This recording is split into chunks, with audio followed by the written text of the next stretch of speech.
Hey everybody, welcome back. We finally made it to episode 5 in season 4 of Snowpiercer. The title of this episode is The Engineer, and once we get into the episode, I think you're going to realize why it's called that. We got a pretty good episode here. No New Eden, just all Snowpiercer all the time, baby, and let's see where it leads us. Oh, Jeff Sharpe, bringing joy to every heart. Oh, Jeff Sharpe, our bright and charming star. Our opening starts with Ben. He also narrates the opening. Ben takes a look back on his first revolution aboard Snowpiercer, and he talks about how they didn't focus on surviving. Everybody focused on what they had lost. So it was pretty down times on the first season, or first revolution, I should say. The first season was pretty down times too, but it's a little different. Leighton reunites with Miles and Till somewhere in third class. After Anton offers Josie the trade, Big Alice for Liana, she protests and tries to fight Anton. Ben speaks up and tries to convince her to get on the side of revolution. We end this opening with Snowpiercer, 1,001 cars long. After the opening, we get a little lesson on the pros and cons of a revolution. Anton and Leighton finally meet face to face, and although Leighton doesn't get to see Liana, he gets to hear her voice over the radio, giving him proof of life. Ruth and Alex get a call over the radio. It's Leighton. He's in Snowpiercer's engine with Anton and is ready to hand over the train. Ruth and Alex have a hard choice. They know if they reconnect to Snowpiercer, they may never get back to New Eden, but they decide to anyways, as they knew they were here to save Liana, and if that's the only way to do it, they're going to do it. So everybody arrives in Djibouti. I'm going to start calling it the Peacekeeper Base because I don't know if it's actually in Djibouti. They just said in the first few episodes that there was a big trade hub around Djibouti, and that's where the new track might have led, so that's what I've been calling it. But you'll see in this episode we get lots more of this base, so I'm going to make it a full-fledged location at this point. Ben and Leighton are taken off the train and separated. Now I'm trying to make good sense of this base, so the level they get off at, like when Snowpiercer arrives, the level they go into the base is level 42. They enter an elevator on level 42 and then exit on level 35. Leighton is taken to decontamination. This thing is a full-on underground base. It seems to be staffed by hundreds, if not thousands of people, and everybody's going about doing their own jobs. I'm assuming they're growing food down there as well. Leighton is taken all the way to floor 10, but when he's in the elevator, he notices a section of the floors are blocked out, like their buttons are covered. He asks if this is because of a breach, but the soldier offers him no answer. Leighton is taken to a room where he's met by Till, Ruth, and Alex. Shortly after arriving, Ben joins them. Okay, I got a little bit of a squabble in this episode. I'm noticing some things now in these shows, and it's bugging me. So when they're in this room, all reunited in the bunker, even though they were all just kind of together, I think. Well, no, they weren't. They were all on their own separate areas in the train, but they're all together now. But if you notice, I'll put some pictures or a clip up. In the background, there's empty vending machines all along this, what looks like a lunch or a break room or something. And they're all empty because it's obviously so long after the freeze and there's no processed foods like that or whatever. But they're all plugged in. Like, why would you be using power? Like, if everything was so important, like, and resources were so important, why would you have unusable vending machines plugged in? Just seems like a waste of energy to me. We learn here, even though Alex got Big Alice to run at idle in New Eden, Snowpiercer can't stay docked at idle for less than more than 3 hours. Anton shows up to this break room with about half a dozen men. Anton gives a speech about that things are going to get better, and the next time they leave, they'll be leaving to a new world, basically.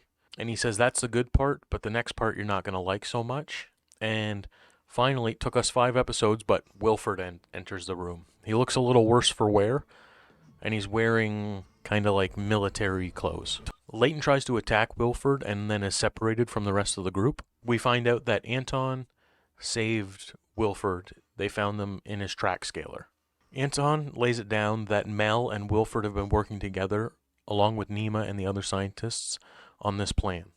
Anton intends for our group to stay and work with Wilford. They're not so happy about that.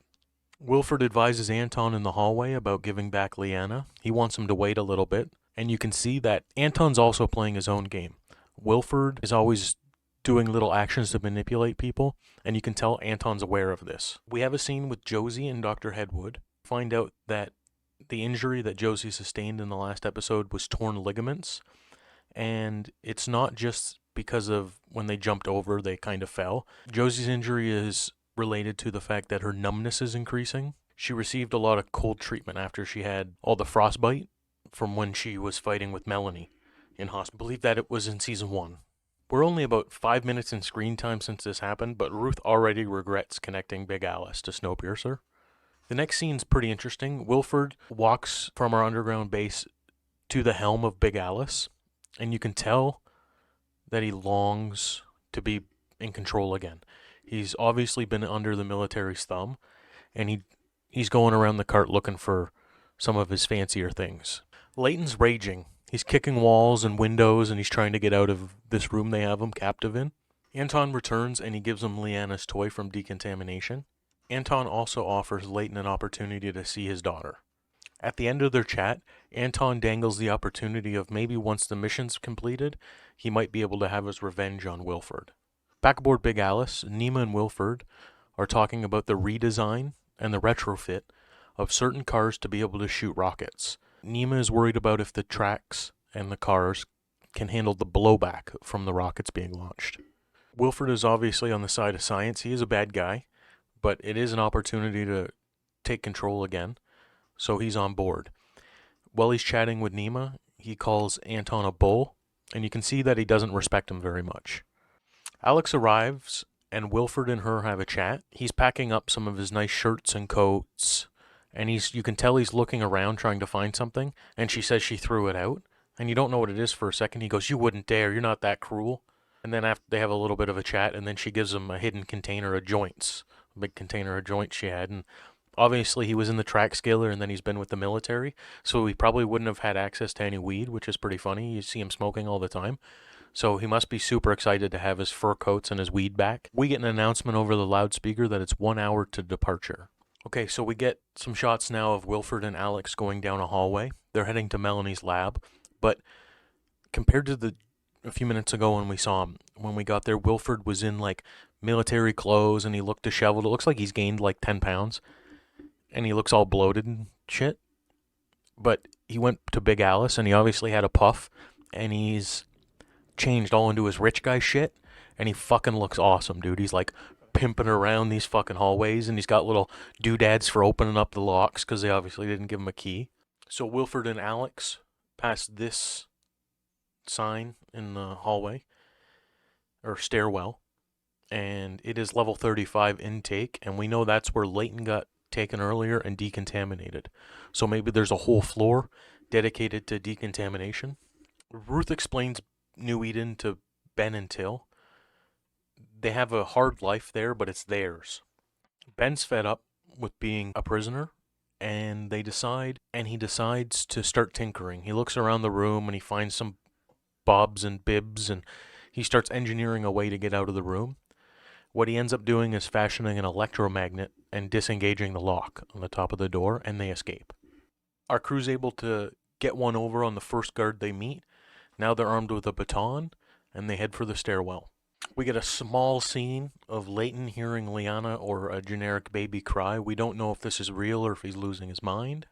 Our crew of Ruth, Till, and Ben, and Alex, they hit level 12. Ruth decides to stay for Leighton to try and rescue him. Ben and Till attempt to get back to the train. Alex and Wilford enter the head engineering office. When they enter, Wilford tells us, basically, that they have separate working areas, him and Melanie. So I think it's funny that they've given Melanie the head engineer room, and Wilford's in some type of secondary lab. Ben and Till run into the same hallway that this room is in when they're attempting to head back to the train. So they end up entering, or trying to knock on the door. They think maybe Mel's is in there, so they try to open the door. It doesn't work with the key they have from the soldier they robbed earlier. Eventually, Wilford opens the door. They have a little spat. Ben punches Wilford really hard, and then Wilford hits the alarm, calling soldiers. Alex, from studying a plan on the wall, a floor layout plan, she tells them how to get back to Big Alice, and Ben and Till get there. We have a cool fake out in the hallway. So Ruth's standing there with her baton. She's standing there with her baton like this, getting ready to knock these guards out. And right before they come around the corner, they enter the elevator that's on the corner. So Ruth sticks her head out just in time for Leighton to see her. She eventually makes it back onto Snowpiercer without Leighton. Ben and Alex hadn't had a chance to talk this over, but earlier we found out that the manual disconnect is outside. So somebody would have to go out with a breech suit, or Josie in her special suit would have to go out to manually disconnect the trains. Everything else had been overridden or broken. So when they get back to Snowpiercer, Ben and Till can't disconnect the trains. So they realize that they're going to have to go down and sabotage the cart so that they can escape. They find out that this is going to only be possible from the Snowpiercer side, so Ben offers to stay and manually disconnect the trains. They both don't know yet, or Till doesn't know, that he's going to have to go outside. In the next scene, we have Ben psyching himself up and then opening the door on the back of the train to do the manual disconnect. He struggles against the immense cold and eventually disconnects the trains, but he doesn't make it. Unfortunately, this is going to be the first loss of the season, and I think we're going to have a few more, seeing as they're going to wrap the season up, but Ben does not make it, and Till has to watch him freeze to death. We're going to cut back to the underground base now. Dr. Hedwood is switching Josie's blood with Wilford's blood, like doing a swap transfusion or something like that. She tricked her earlier by saying Liana needed her help, and has clearly done some more experimenting on her. Nima and Alex get a chance to meet in what seems like the command center of the underground base. Asks her if people in the pocket have been experiencing nosebleeds, leading us to believe he knows a lot more about what's going on. We wrap up this episode with Leighton being tortured by Anton because he was supposed to, the trade was Big Alice for Liana. They no longer have Big Alice. So what he does is he has like not a two-way mirror, but like an interrogation room style mirror, and he flicks the light on, and Leighton is holding Liana, or not Leighton, Wilford is teasing Leighton by holding Liana and playing with her on the other side of the glass.